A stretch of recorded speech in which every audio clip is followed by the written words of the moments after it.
Bismillahirrahmanirrahim. Assalamualaikum warahmatullahi wabarakatuh. Alhamdulillahirabbil alamin. Allahumma shalli ala sayyidina Muhammadin wa ala alihi wa ashabihi ajmain. Perkenalkan, nama saya Nando Apriansyah, NPM 221 2019, Prodi Pendidikan Agama Islam, STID Darul Fatah, Bandar Lampung. Tujuan daripada saya membuat video ini yaitu untuk menjawab tugas UAS ilmu pendidikan Islam. Pertanyaan nomor 1, jelaskan ruang lingkup pendidikan Islam dan ajaran Islam.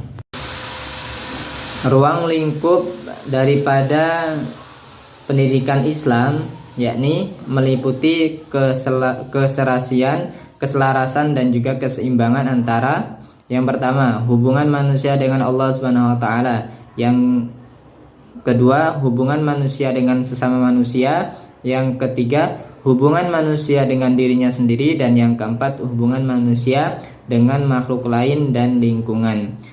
Adapun ruang lingkup ajaran Islam menurut Apendi Arsyad dalam bukunya terbitan IPB Press, ruang lingkup ajaran agama Islam itu menyangkut pada 3 aspek pokok pembahasan. Ketiga aspek yang dimaksud adalah yang pertama aspek keyakinan atau akidah, yang kedua aspek norma atau hukum atau syariah, yang ketiga aspek perilaku atau akhlak. Nomor 2, jelaskan bagaimana kedudukan dan peran pendidikan Islam di Indonesia saat ini. Peran dan kedudukan pendidikan Islam di Indonesia saat ini itu terbagi menjadi 2, yakni sebagai mata pelajaran dan yang kedua sebagai lembaga. Sebagai mata pelajaran diantaranya yang pertama mempercepat proses pencapaian tujuan pendidikan nasional, yang mana pendidikan nasional itu bertujuan untuk berkembangnya potensi peserta didik agar menjadi manusia yang beriman kepada Tuhan Yang Maha Esa, berakhlak mulia, sehat, berilmu, kreatif, mandiri, dan menjadi warga negara yang demokratis serta bertanggung jawab.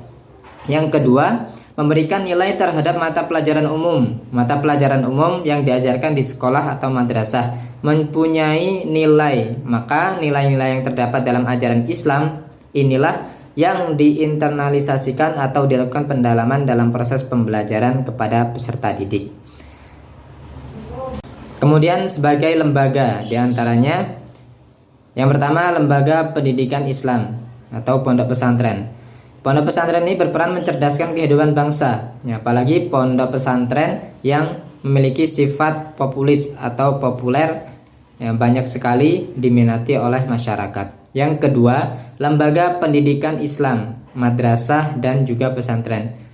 Bersama dengan satuan pendidikan lainnya dalam sistem pendidikan nasional yang bersama-sama menuntaskan pelaksanaan wajib belajar 9 tahun.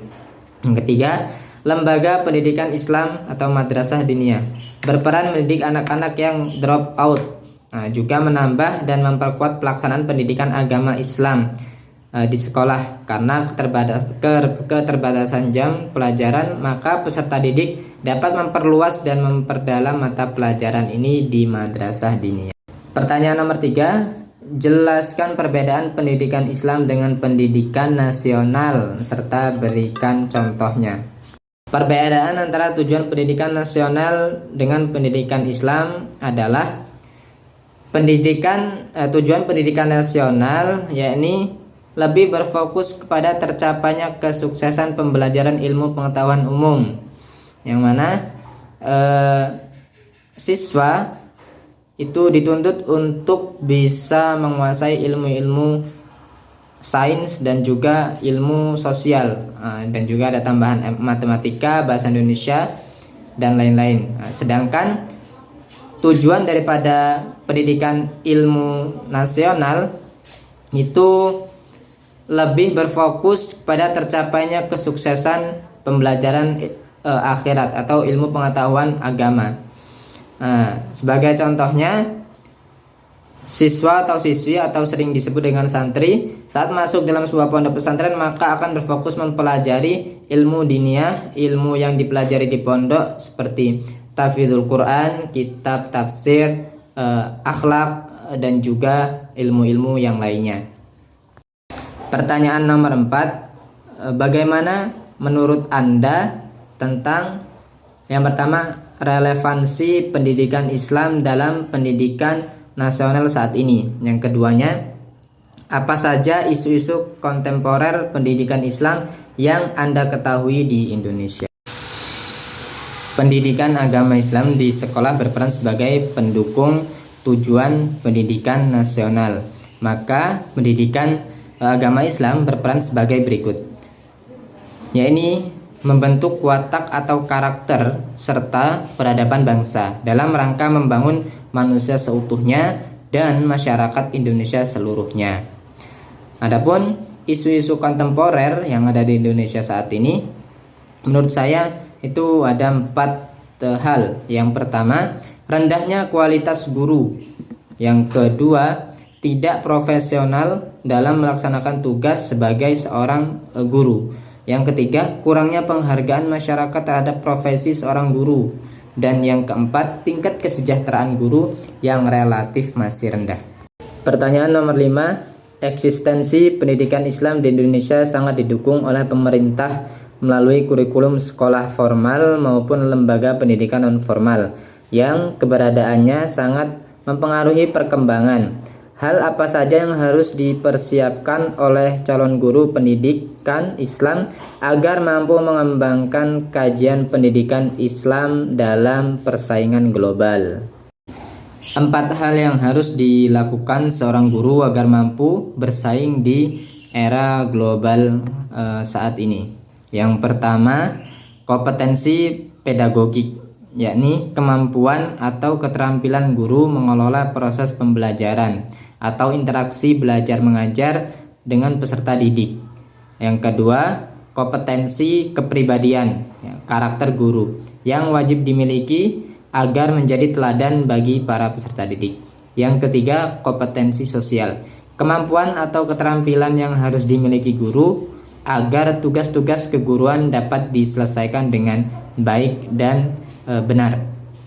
Yang keempat, kompetensi profesional yang diperoleh melalui pendidikan profesi, kemampuan guru untuk berkomunikasi secara efektif dengan peserta didik, tenaga kependidikan, orang tua atau wali peserta didik, dan juga masyarakat di sekitar. Pertanyaan nomor 6, untuk mencapai tujuan pendidikan Islam memerlukan berbagai pendekatan, strategi, metode, dan juga teknik. Jelaskan pengetahuan dan macam-macam dari pendekatan, strategi, metode, dan juga teknik. Yang pertama mengenai strategi pembelajaran. Strategi pembelajaran terbagi menjadi beberapa hal, yakni 1. Mengidentifikasi dan menetapkan spesifikasi dan kualifikasi hasil atau output dan sasaran atau target yang harus dicapai. Yang kedua, mempertimbangkan dan memilih jalan pendekatan utama atau basic way yang paling efektif untuk mencapai sasaran tersebut. Yang ketiga, memerlukan dan menetapkan langkah-langkah atau step by step yang akan ditempuh sejak titik awal sampai dengan sasaran. Yang ketiga, mempertimbangkan dan menetapkan tolak ukur, kriteria, dan patokan ukuran atau standar untuk mengukur dan menilai taraf keberhasilan usaha. Yang kedua, metode pembelajaran. Metode pembelajaran ini terbagi menjadi beberapa hal juga. Yang pertama, melalui ceramah. Yang kedua, demonstrasi. Yang ketiganya, diskusi. 4, simulasi. Yang kelima, laboratorium. Yang keenam, pengalaman lapangan. Yang ketujuh, brainstorming. Yang kedelapan, debat. Yang kesembilan, simposium, dan sebagainya. Teknik pembelajaran dapat diartikan sebagai cara yang dilakukan seseorang dalam mengimplementasikan suatu metode secara spesifik. Misalkan, Penggunaan metode ceramah pada kelas dengan jumlah siswa yang relatif banyak membutuhkan teknik tersendiri, yang tentunya secara teknis akan berbeda dengan menggunakan metode ceramah pada kelas yang jumlah siswanya terbatas. Yang keempat, apabila antara pendekatan strategi, metode, teknik, dan bahkan taktik pembelajaran sudah terangkai menjadi satu kesatuan yang utuh, maka terbentuklah apa yang disebut dengan model pembelajaran.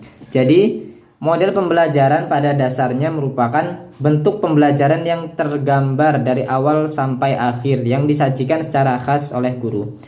Dengan kata lain, model pembelajaran merupakan bungkus atau bingkai dari penerapan suatu pendekatan, metode, dan juga teknik dalam pembelajaran. Nomor 7, sebutkan minimal 5 media pendidikan yang dapat digunakan dalam pembelajaran pendidikan Islam di sekolah.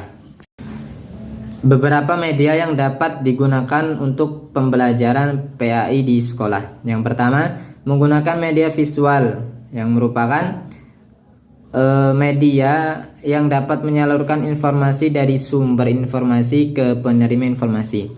Fungsinya untuk menarik perhatian, memperjelas pesan, dan mengilustrasikan pesan seperti melalui gambar, foto, diagram, grafik, chart, atau bagan. Yang kedua, media audio adalah media yang erat kaitannya dengan pendengaran. Maka informasi dituangkan dalam lambang-lambang auditif, baik berupa verbal maupun non-verbal. Yang ketiga, menggunakan media proyeksi diam atau still projected medium. Merupakan media yang prinsipnya sama dengan media grafis, tetapi dalam media proyeksi diam, informasi disampaikan melalui proyektor agar dapat dilihat oleh peserta didik. Yang keempat, menggunakan dramatisasi, yakni bermain peran, sosiodrama, sandiwara boneka, dan sebagainya. Yang kelima, dialog Qur'ani dan Nabawi. Tentang aspek-aspek dialog ditunjukkan agar setiap pendidik dapat memetik manfaat dari setiap bentuk dialog tersebut dan dapat mengembangkan afeksi, penalaran, dan perilaku ketuhanan anak didik. Selain itu, seorang pendidik dapat memanfaatkan dialog untuk melengkapi metode pengajaran ilmu-ilmu lainnya. Yang ketujuh, media audio visual adalah media yang mempunyai unsur suara dan unsur gambar. Pertanyaan nomor 8, jelaskan pengertian evaluasi serta sebutkan fungsi-fungsi dan prinsip evaluasi pendidikan Islam. Pengertian evaluasi pendidikan Islam menurut Suharsimi Arikunto 1990, evaluasi adalah kegiatan untuk mengumpulkan informasi tentang bekerjanya sesuatu, yang selanjutnya informasi tersebut digunakan untuk menentukan alternatif yang tepat dalam mengambil keputusan. Adapun menurut Edwin Wand 1990 berpendapat evaluasi adalah suatu tindakan atau proses dalam menentukan nilai sesuatu. Nah, begitupun menurut M. Cabib Toha 1990 mengutarakan bahwa evaluasi merupakan kegiatan yang terencana untuk mengetahui keadaan objek dengan menggunakan instrumen dan hasilnya dibandingkan dengan tolak ukur untuk memperoleh kesimpulan. Dari beberapa pendapat di atas dapat ditarik kesimpulan bahwa evaluasi yaitu suatu proses dan tindakan yang terencana untuk mengumpulkan informasi tentang kemajuan, pertumbuhan, dan perkembangan peserta didik terhadap tujuan pendidikan, sehingga dapat disusun penilaiannya yang dapat dijadikan dasar untuk membuat keputusan. Fungsi-fungsi daripada evaluasi adalah yang pertama, untuk mengetahui peserta didik yang terpandai dan terkurang di dalam kelas. Yang kedua, untuk mengetahui apakah bahan yang telah diajarkan sudah memiliki peserta didik atau belum. Yang ketiga, untuk mendorong persaingan yang sehat antara sesama peserta didik. Yang keempat, untuk mengetahui kemajuan dan perkembangan peserta didik setelah mengalami pendidikan dan pengajaran. Yang kelima, untuk mengetahui tepat atau tidaknya guru memilih bahan, metode, dan berbagai penyesuaian di dalam kelas. Yang keenam, sebagai laporan terhadap orang tua peserta didik dalam bentuk rapot, ijazah, piagam, dan lain sebagainya. Prinsip-prinsip evaluasi. Pelaksanaan evaluasi agar akurat dan bermanfaat baik bagi peserta, pendidik, ataupun pihak yang berkepentingan. Di antaranya yakni valid. Yang pertama, valid, kesesuaian antara alat, fungsi, dan sasaran pengukuran. Yang kedua, berorientasi kepada kompetensi. Maka ukuran-ukuran keberhasilan pembelajaran akan dapat diketahui secara jelas dan terarah. Yang ketiga, berkelanjutan, berkesinambungan atau kontinuitas. Evaluasi harus dilakukan secara terus-menerus dari waktu ke waktu untuk mengetahui secara menyeluruh perkembangan peserta didik, sehingga kegiatan dan unjuk kerja peserta didik dapat dipantau melalui penilaian. Yang keempat, menyeluruh atau komprehensif, meliputi kepribadian, ketajaman hafalan, pemahaman, ketulusan, kerajinan, sikap kerjasama, tanggung jawab, dan lain sebagainya. Pertanyaan nomor 9. Menurut Anda, tantangan apa saja yang dihadapkan oleh pendidikan Islam? Bagaimana upaya pendidikan Islam dalam menyongsong era revolusi industri? Tantangan pada era sekarang ini terkait teknologi, di mana di era sekarang manusia tidak lepas dari teknologi karena bisa masuk ke segala usia, dari anak-anak sampai dengan dewasa. Maka dari itu, sebagai guru dituntut untuk bisa menguasai teknologi atau melek teknologi. Dan dapat memaksimalkan teknologi ini untuk bisa membuat pembelajaran lebih menarik lagi, sehingga murid akan rindu dan candu belajar, sehingga pembelajaran akan berjalan dengan yang diharapkan dan mendapat hasil yang terbaik. Pertanyaan nomor 10, jelaskan yang Anda ketahui tentang Merdeka Belajar dan bagaimana implementasinya di Indonesia untuk saat ini. Merdeka Belajar adalah metode pembelajaran yang mengacu pada pendekatan bakat dan minat. Para pelajar dapat memilih pembelajaran apa saja yang ingin dipelajari sesuai passion yang dimilikinya. Guru yakni bebas berinovasi tanpa tekanan, tidak terjebak dan juga terfokus pada tugas administrasi guru. Tugas guru juga bukan hanya sekedar mentransfer pengetahuan, melainkan membuat hubungan dan segala proses menjadi lebih bermakna daripada sekedar datang, duduk, mengajar, lalu juga pulang. Implementasinya di Indonesia pada saat ini, yang pertama, penerapan proyek penguatan profil pelajar Pancasila. Yang kedua, penerapan pembelajaran yang berfokus kepada siswa. Keterpaduan penilaian dalam pembelajaran. Yang keempat, pembelajaran yang sesuai tahap belajar murid jenjang dasar dan menengah. Kolaborasi antar guru untuk kepentingan kurikulum dan pembelajaran. Kemudian kolaborasi bersama orang tua atau keluarga dalam pembelajaran. Selanjutnya, kolaborasi dengan masyarakat atau komunitas atau juga industri. Dan refleksi evaluasi serta peningkatan kualitas penerapan daripada kurikulum. Dan video yang telah saya buat kurang dan lebihnya mohon maaf. Saya akhiri, wabillahi taufik wal hidayah. Assalamualaikum warahmatullahi wabarakatuh.